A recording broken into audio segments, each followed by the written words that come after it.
Chris, thank you so much for joining. And I think you're logged in from London, right? I'm logged in from London. Well, just outside London, actually. I guess all of us have got slightly confused about location, but just outside London. I'm the Nice. chief executive of British Land, and it's great to be having a chat, Brendan. Yeah, it feels like a long time ago that you were at our offices on Abercrombie, and now we're all scattered.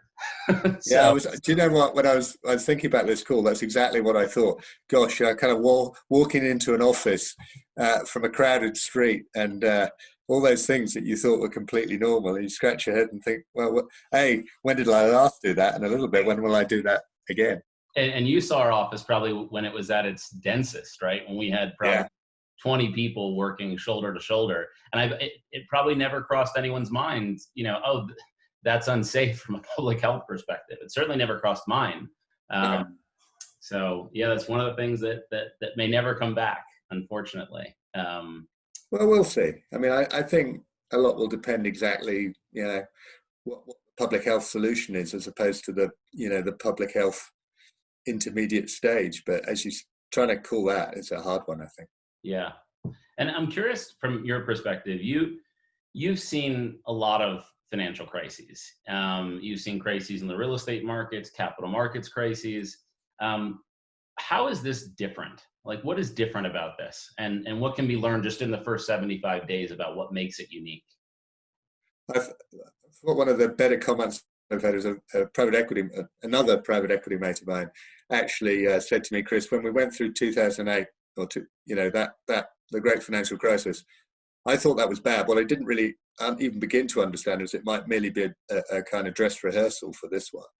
So I thought that was pretty neat. What's the difference? I mean, for me, the biggest difference is, to keep it simple, rarely, if ever, can I think of a situation where governments around the world were effectively trying to create recessions in order to stave off a different problem.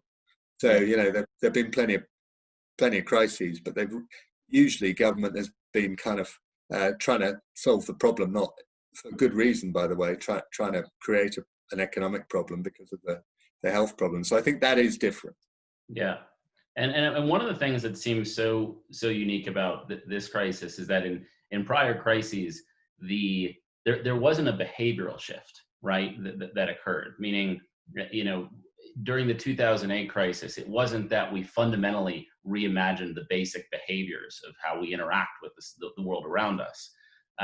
What's different about this, and when I think about kind of these shared experiences that people have in a crisis, what's so unique about this is everyone's experience is so different, right? Your experience quarantined in London is so different than mine. And our behaviors are shifting in ways that they didn't in '08 and 2000. And I think that has a huge implication, obviously, on real estate and for real estate owners, because, For sure. as I think about real estate, it's how do you commercialize space? How do humans use the space around them to be productive, to live their lives? And we have this moment in time where we have to reimagine that. So for British Land, and as with a lot of exposure to office, how do you think office is different on the other side of this? And I think about that in two ways.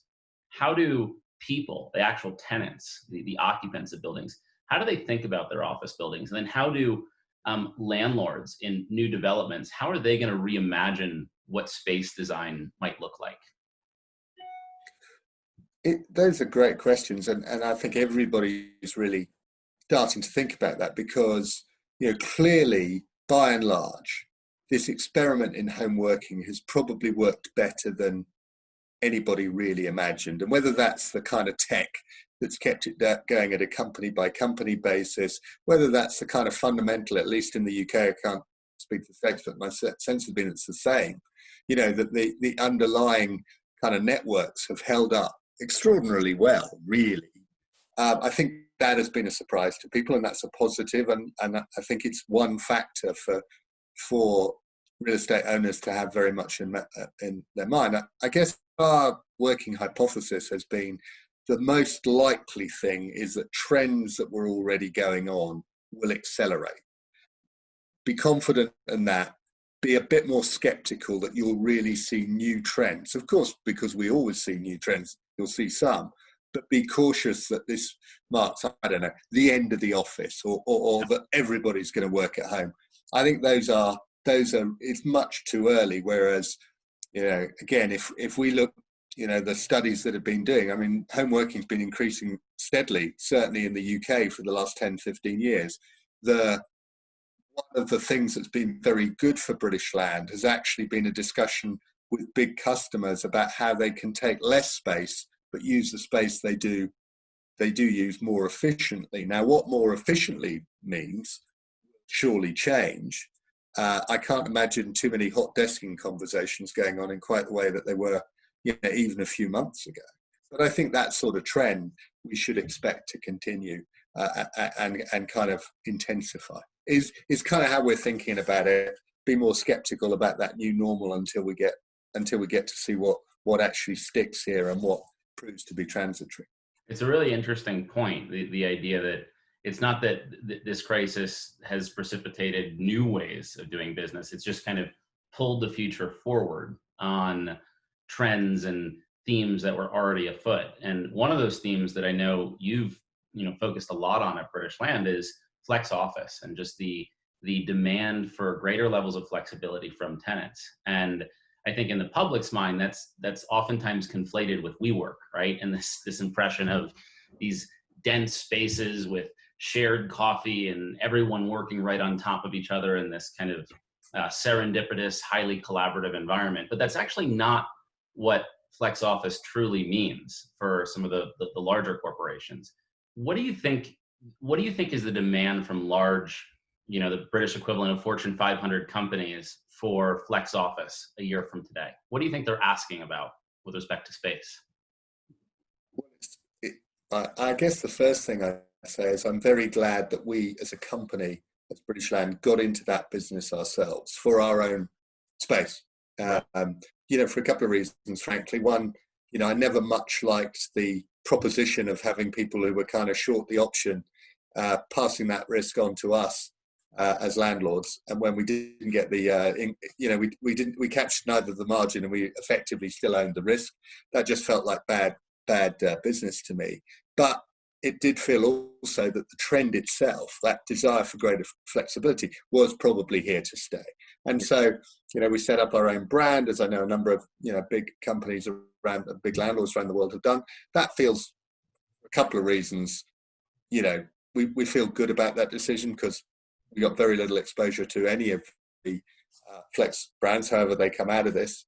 On the one hand, and on the other hand, we've gathered that information, that knowledge base, and I think that's good for us in a whole bunch of ways. In terms of how it plays out, to your point, I guess it feels less about squeezing more people into their given space for a while, maybe forever. But it certainly, I think it's going to be about smart ways of doing in offices what you can't do at home. And there's a whole list of those things. It'll take a while for us to figure out inevitably exactly what those are.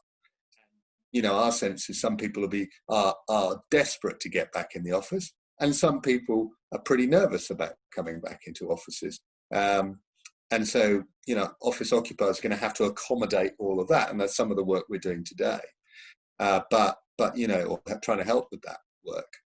But I think fundamentally that focus on what an office can create for me as somebody who runs a business, whether that's a big business, whether that's Fifth Wall, whether that's British Land, and being kind of as clear as you possibly can be about what those things are and are not, and helping our occupiers with that. That I think is going to be a rich seam to mine, if you will, over the next couple of years. And of course, there are going to be analog and technology, digital solutions to some of those things.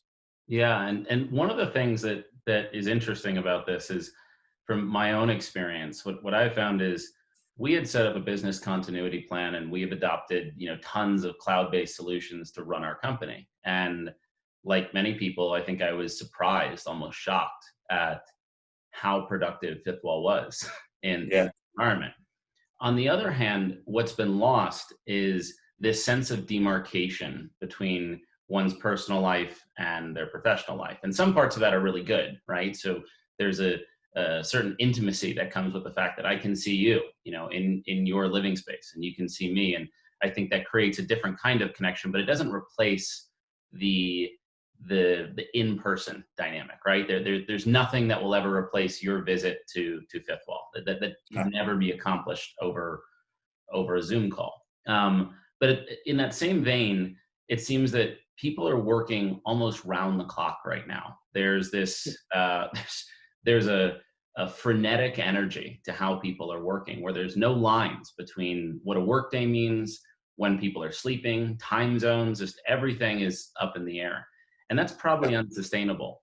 And so what I'm curious to get your impressions of is, do you think tenants they'll obviously want office space, but they might reimagine some of the operating principles of how that office space worked for their employees? Meaning today, most companies just say, yeah, it's a 5-day work week, right? This is one thing I've always been curious about is, why do we have a 5-day work week? And why is it the same work week for everyone? And why is it roughly the same hours for everyone when people have such different jobs, and the skill set and what you do in an office for a knowledge worker versus manufacturing jobs are so different?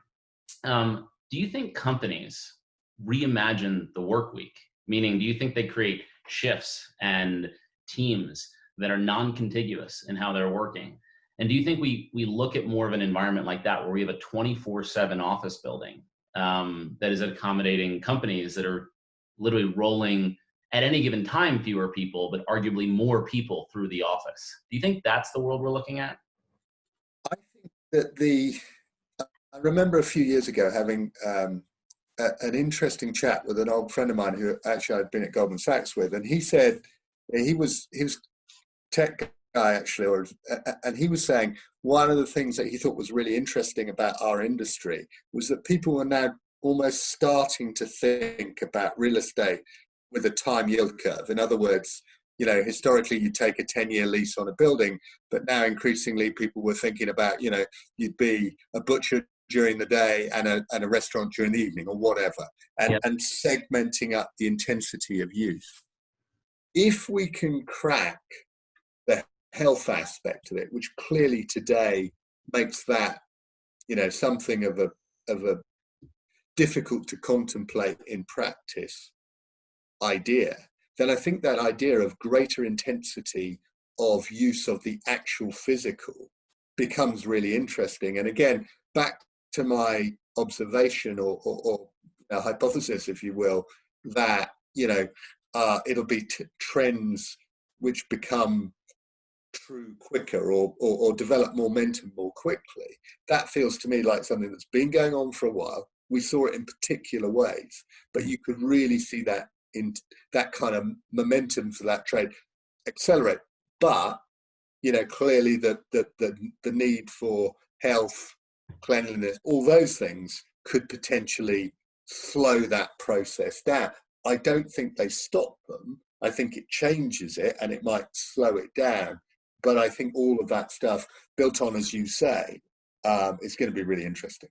Yeah, it's going to be really interesting to kind of balance what seems like the inevitable trend of making assets more multi-purpose, right, and more functional for as broad a group of occupiers as you can get, but at the same time balancing that against the new public health considerations that we have to make. And that's kind of a tie-in to one of the questions I had about landlords and the responsibility that landlords have. I think in some ways that this crisis has underscored that we think of landlords as being disconnected from one another, right? Inherently, and buildings being discrete, and you can do whatever you want in your own building. But I think this crisis has underscored that we're more connected than ever before, right? So the decision to shut down any one city doesn't have the same impact if it's not done across the board in all cities. And the same is true of an office park, and the same is true of an individual asset. And so do you think we'll see higher levels of collaboration between landlords? around like, hey, we have a responsibility to the populace of the city, to everyone. And if this is in fact a dress rehearsal for another epidemiological crisis, do you think we'll see almost working groups of landlords collaborating to work together to solve this?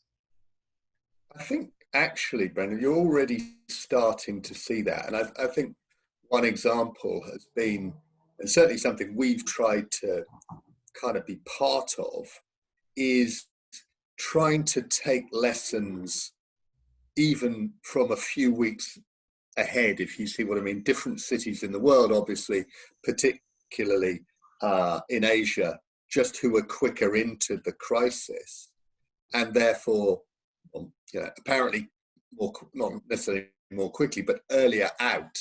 And therefore, some of the learnings to be had about how to reopen offices over and above just the obvious health issues, but just trying to, look at what slowed people down, what their people wanted. We've been, part of those discussions, as I know a number of other landlords have been. And, we've also talked to a bunch of our occupiers. We're London only from an office perspective. Some of our occupiers clearly are all over the world. And some of the discussions we've had with them about what their learnings are. So I think that, to your point, greater sense of community. But if you do it right, I think, potentially you can really start to share learnings, not just between landlords, but between different occupiers in their experiences, either in one locale or in several. We've had, as we think about getting back to work, we've run a series of seminars, effectively just discussion groups with a bunch of our occupiers, and including we've invited people who just happen not to be on in our buildings, but kind of friends and family, and those have been quite interesting discussions. Some of them very, very kind of definitive about what people are really worried about. As one of my relatively senior guys said, I really, really know more about toilets than I ever thought I would need to do. Right through to the big picture stuff. So I think that in both those directions, landlords and customers, I think you're going to see more cooperation. That must be a good thing. Yeah, I agree. And when you mention this comment about there are trends already afoot that we're just pulling forward and are just kind of happening in fast forward right now. One of those trends that I know British Land has focused a lot on is smart buildings, right? How do we make our buildings smarter from a sensory perspective to understand how the users of those buildings are actually interacting with them? Yep. And today, most buildings are dumb, right? Most buildings don't know that much. There's no cognition happening at the building around what's happening inside it. It just is a building. Do you think that there's a tailwind for making buildings smarter, not just because it's good business, right? It's obviously good business to know that you can only run 2 elevator shafts or turn off an HVAC unit because the building doesn't have as many people in it. All that is just good. It makes good economic sense. Do you think there's a deeper reason to do it where tenants are going to say, hey, how do I know that you, the landlord, truly understand who's in the building and how they've been interacting with it, and how to better address the crisis like we're in right now through data? Yeah, I agree. I mean, I think in some ways this is going to be kind of defensive. In other words, simply managing people's access to buildings, is going to be much more important. The idea of having lots of queues waiting to get through security, for the foreseeable future, however long that is, that's going to be a horror show, right? Yeah. So that requirement for intelligent access, whatever product people call it that week, that feels much more important than it was, much more kind of defining as whether people will take space in your building all the way. And you've made the point about the kind of, HVAC and all those things. Yeah, there's always been part of me that gets very nervous that these buildings are quite dumb in a world where there's so much sophistication around about systems generally. The kind of hackability of these buildings going forward is going to be something that I suspect more and more people will focus on time. And as an industry, we're still scratching our heads a little bit about that. It's an interesting point, meaning that when you add all these industrial IoT devices to a building, as you build like a nerve center, a central cortex for the building, Yeah. exposes the building to hacking, right? I mean, there's been articles written about how you can hack a Tesla, right? Which is terrifying to most people because Yeah. you can very quickly turn a car into a weapon. By that same token, you can do the same with a building. Yeah. Um, Think lift shafts if you want to get depressed about that. yeah, yeah, it's incredibly scary, and it's interesting to think that the kind of digital fabric of how a building works, it in some ways needs to be like a fortress, right? That you need to make sure that the integrity of that data is protected at the individual asset level, but at the same time, provide that transparency to British land at the macro level, and potentially London at the macro level, so you can understand what's happening. Well, and I think that connection, people are going to come back between kind of physical health would be my guess, and kind of a broader sense of safety. So, you know, we're going to want to make these buildings as safe as we possibly can, right, from a health perspective. That's going to be a challenge. But once you start down that road, then the kind of broader, what does a healthy, safe building look like from a digital perspective, you kind of feel, now, you can argue about the ordering of these things, and I think physical safety clearly, in terms of medical safety, is going to have the upper hand for a while here. But once those sorts of concepts gain momentum, then I think it's kind of, you have to respond as a landlord. Yeah, and then you have all these kind of new conundrums for landlords of privacy, right? Data privacy, because in some ways, I think this crisis has it's cut into some of the almost reflexive response of, I don't want anyone to have my data. Well, today, in a lot of respects, we actually want people to be able to aggregate data. We want landlords to be able to do it. We want cities to be able to do it because it can keep us safer. It's also subject to abuse. And it seems like landlords are almost, they're getting thrust by history into pretty grave, social and political decisions that I don't think they had to contemplate before. And no, I agree. And, I mean, look, think about where we're going to go, and I'm not claiming to know the answer fully, but thermal imaging, temperature, taking people's temperatures, what you do with that data, facial imaging, all those things, the control of that data, the matching of that data across several sources. I mean, that is going to give a lot of people brain ache, and certainly in some of our conversations with our customers, we're hearing quite different things about what people do and what don't want to do. And of course, that in turn has real issues about, where are those cameras located? Are they in the common space? Do they exist, particularly in multi-let buildings? How do you do that? And a whole bunch of stuff around public order. Okay, so somebody's got a high temperature. You say to them, you can't come in. Who says it? We're not empowered by law to do that right now. So it's all that stuff is going to have to get sorted out more quickly than typically we would be able to do. Yeah, and it's going to be really interesting to see. Well, Chris, thank you so much for joining. And I know that there was a request from, I think, your communications team to see my dog, who's been not really compliant in sitting where she normally sits, but this is Lady Macbeth. So Lady Macbeth. Isn't that cool? Well, look, it's been my pleasure to chat. It's always a pleasure to talk to you, to talk to Fifth Wall, and fantastic to see your dog was, because just as we started talking, but before you recorded, prone in the correct place. But now she's heard more about these questions than she ever cared to learn, just by being. I can imagine she's smarter than most by now. Great. Well, thanks, Chris, and thank you so much for joining. I appreciate it. Great to talk to you. Take care. Bye-bye. Bye.